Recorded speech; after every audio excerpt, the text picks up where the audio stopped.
Hey everybody, David Nagel here, the Successful Mind Podcast. This is part 2 about the law of vibration and how the mind works and what it is that we're perceiving. Come on in and give it a listen.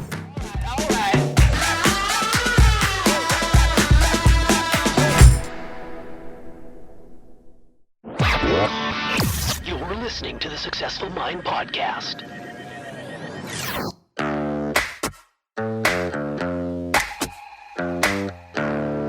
Successful people learn how to make their minds work for them. I'm David Nagel, and this is the Successful Mind Podcast.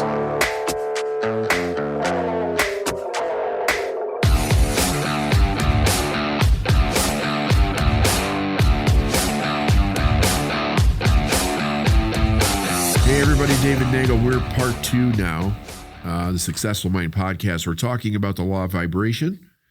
And we are talking about how to pay very close attention to what it is that's coming into your mind. So I think one of the significant things that I pointed out on the last podcast was either the information that's coming into our mind is controlling us, or we're deciding what information we're going to let in. And so we control it. But I want to say something that has extreme significance to it. And I want you to carry this around and never forget this for the rest of your life. The moment that you experience something, it's already in you. Now think about that. The moment that you experience something, it's already in you. Why? Well, like I said on the last podcast, is because you experience something with cells of recognition that are in your mind. You don't experience something with your eyes. Right? You may experience seeing things you think it's with your eyes, or touching things like you experience it at your fingertips or whatever. But that's actually not true. That's kind of like an illusion. When you feel something and you recognize that feeling, the recognition and the meaning of it is not in your hand, it's in your mind. Thus, it's the same way with anything that you're seeing or you're hearing. Now, I want to share something with you from Think and Grow Rich, and I want you to think about this from the idea of perception and vibration. Like, let me read it to you, and then we'll discuss it. He says, when riches begin to come, they come so quickly in such great abundance that one wonders where they have been hiding during all the lean years. This is an astounding statement, and all the more so when we take into consideration the popular belief that riches come only to those who work hard and long. When you begin to think and grow rich, you will observe that riches begin with a state of mind, with definiteness of purpose, and with little or no hard work. You and every other person ought to be interested in knowing how to acquire that state of mind which will attract riches. Now,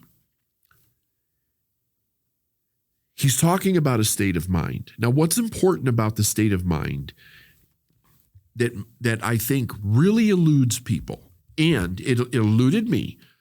I put myself on the same plane as everybody else with this information when they first start hearing it, or just prior to when they start to learn it.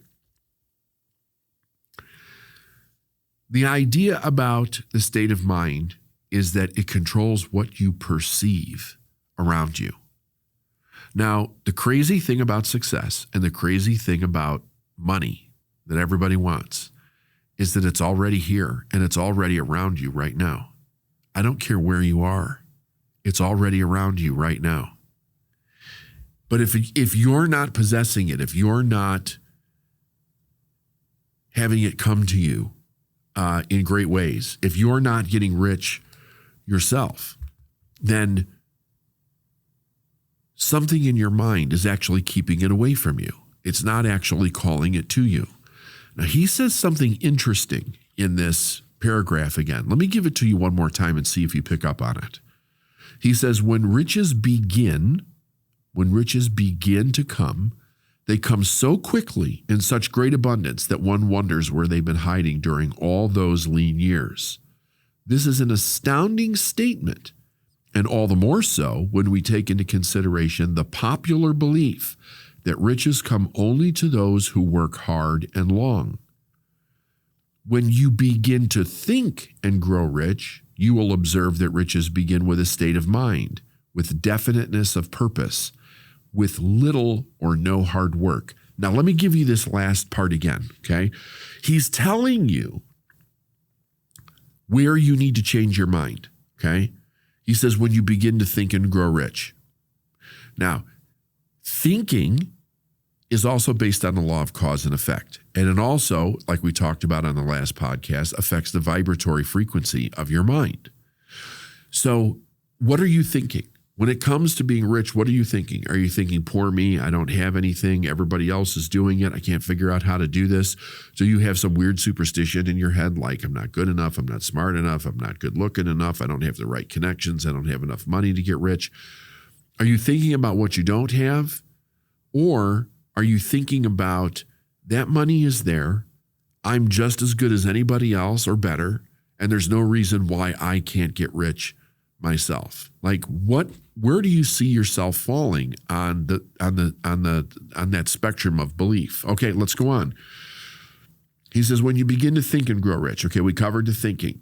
You will observe that riches begin with a state of mind. Where did I tell you you observe things? In your mind. In your mind.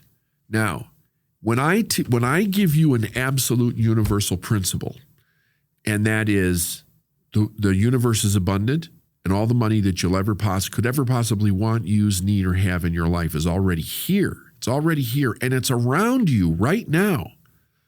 For every person that ever has gotten rich, getting rich, or will get rich, all the money that they will accumulate within that spectrum of getting rich is in the hands of other people, including yours. It's in the hands of other people. What makes it move from other people's hands into your hands is when people are willing to pay for whatever service you create that has value. Because money is nothing more than a transaction of value for value. That's what it's supposed to be. Money is just a tool. That's it. It's nothing more, nothing less. And when you create value or perceived value, people will trade the money that's in their hand for what it is that you have.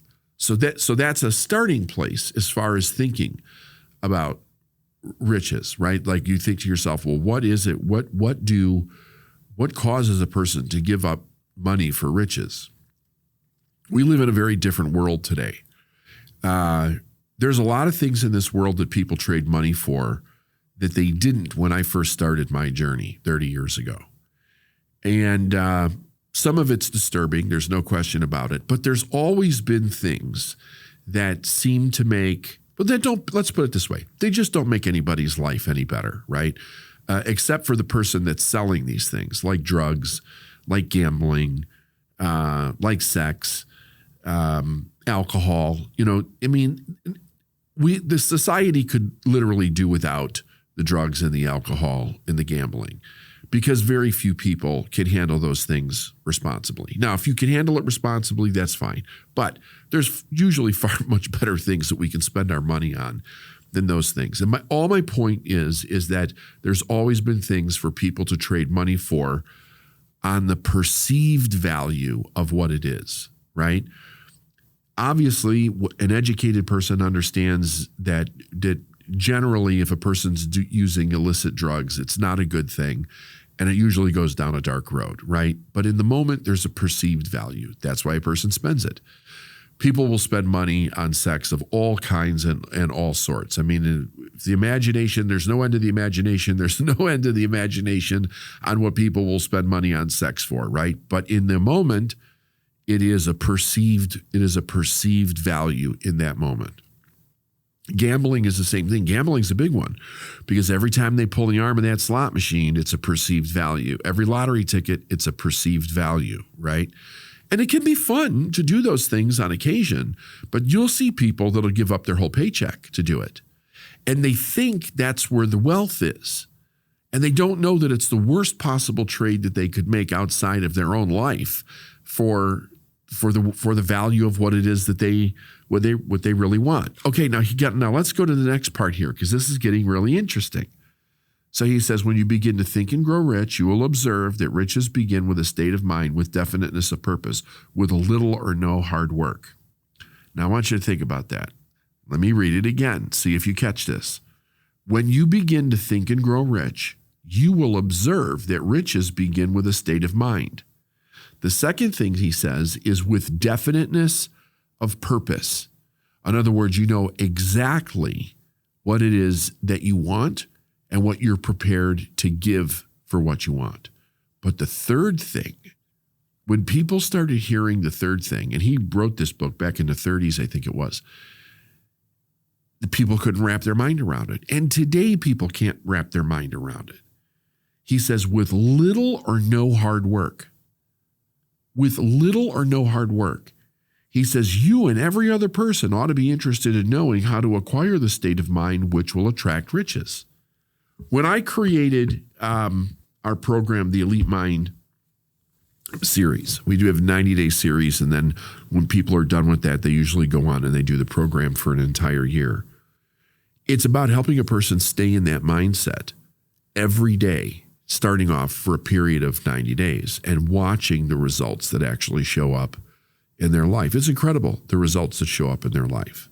Because the other side of what Napoleon Hill is talking about here, and he gets to, what I read you, by the way, was in the introduction. The meat of that book is in the rest of the book, but he's got a whole chapter on persistence and consistency. And the idea is that even when people stumble across or figure out what they need to do from a cause and effect perspective to do something in the way to get the result, they don't do it consistently enough to do it. And they fall back on the programming in their mind that says that they have to work harder. So it's more important that their mind keep that idea, right? That they work hard. But why? Well, for what reason? Well, because we made the mistake of turning it into an ethic. Hard work is an ethic. And when we do that, or when we did that, people then took that idea and they attached it to their identity. Like, everybody wants to be a good person, right? Well, who told you what it takes to be a good person? Who told you this? The people that raised you. That's who told you what it is to be a good person. Were you raised with parents that said that you should be responsible, that you should work hard, that you should apply yourself, that you should have a good attitude? I did. Most everybody I know did. But those are not the things that allow a person to become successful. Now, none of those things that I just said are bad in and of themselves. They're not. They're not. But when you attach it to who you are as a being, if all of a sudden you find out doing the opposite of one of those things is the thing that'll get you rich, you don't want to let it go because your subconscious mind then concludes that you're not a good person. And I'm talking specifically about the one wrapped around hard work. Here's the reason why. I'm even going to tell you what the reason is behind this. When you work really hard, you're generally trading time for money.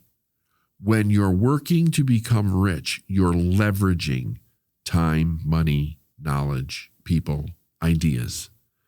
You cannot get rich unless you understand the rules of leverage, based on the rules of cause and effect, based on the law of polarity and the law of vibration. Everything's here. Everything that you want is here right now. There's no question about that.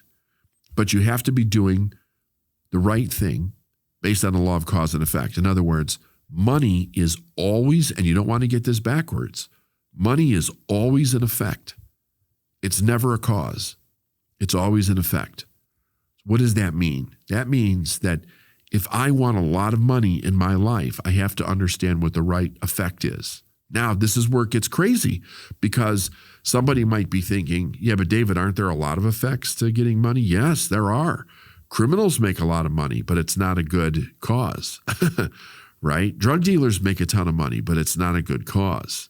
Sex workers can make a lot of money, but it's probably not a good cause.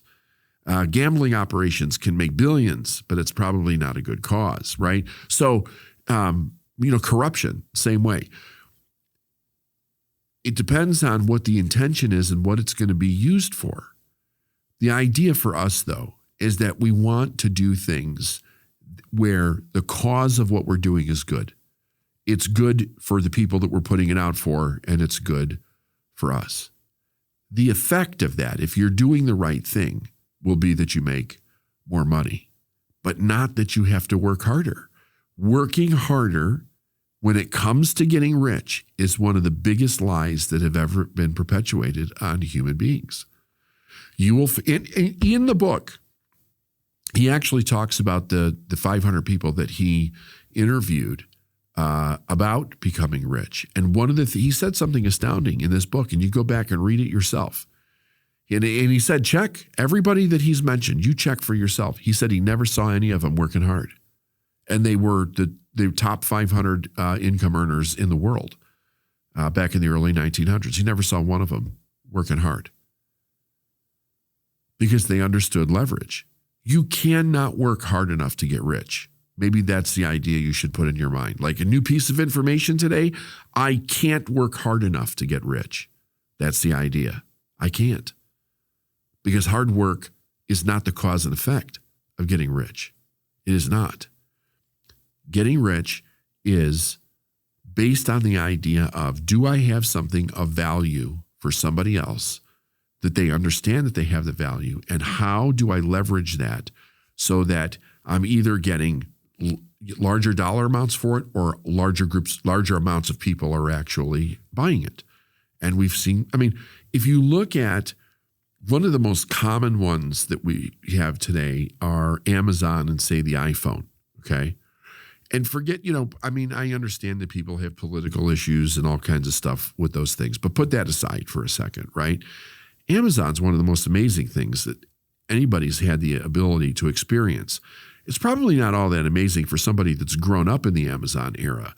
But if you take somebody like me that was born way before Amazon was ever brought into the world, you had to go to the store for every single thing that you wanted. You had to wait for things when they weren't around. Today, you don't have to go to the store for anything. Amazon will bring everything to your house. And they usually do it in a very, very short period of time, right? Bezos found a way to add more value to the lives of people. And that's why he's as wealthy as he is. The same with Steve Jobs with the iPhone. He found a way to add value to the lives of people. There's very few things in the world that have added as much value. I agree. The opposite is also there. There's also the negatives, but that exists with everything. The law of polarity exists with everything. You can't have something that's good without it being bad at the same time. And you can't have something bad without being good at the same time, right? So I definitely get that. I hear what you're thinking on that, right? But you have to remember something, that the idea is that you go out there and you do something with the intention to be good. Now, we put something in your mind today to help reshape the way that you're thinking. That's the idea. Reshape the way that you're thinking. The next thing is the definiteness of purpose, right? What do you really want? And then the third thing is the consistency to get it. The consistency to get it. Now, if you're having trouble with any of those, contact our office. Let us know. And we'll see what we could do to help you, get past that. By the way, those are the things that everybody has trouble with. It's the things that I had trouble with. My mentor straightened that stuff out in a very short period of time. Because when you're working with somebody that has already traveled that distance, they've gone that journey, they know the shortcuts to tell you so that you don't spend your whole life struggling just figuring out to get there. Because the truth is this, when you decide that you're going to become successful, it rewires almost everything in your brain. Nothing's the same again, because you have to learn how to think successfully. And then you will vibrate successfully, which is always fun, and you will attract to you success in your life. It'll be an amazing life. All right. Have a great day, everybody. This is one of those that you should keep in your arsenal, listen to over and over again. See you next week. All right.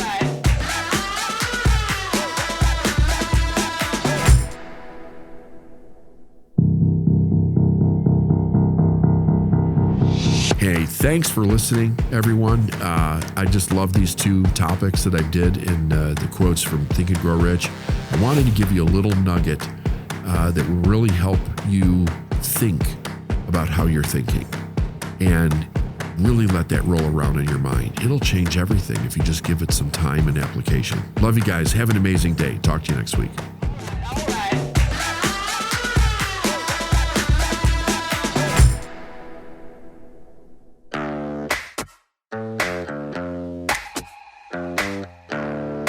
Thanks for listening to the Successful Mind Podcast. If you like what you heard and you want to learn more, go to lifeisnowinc.com.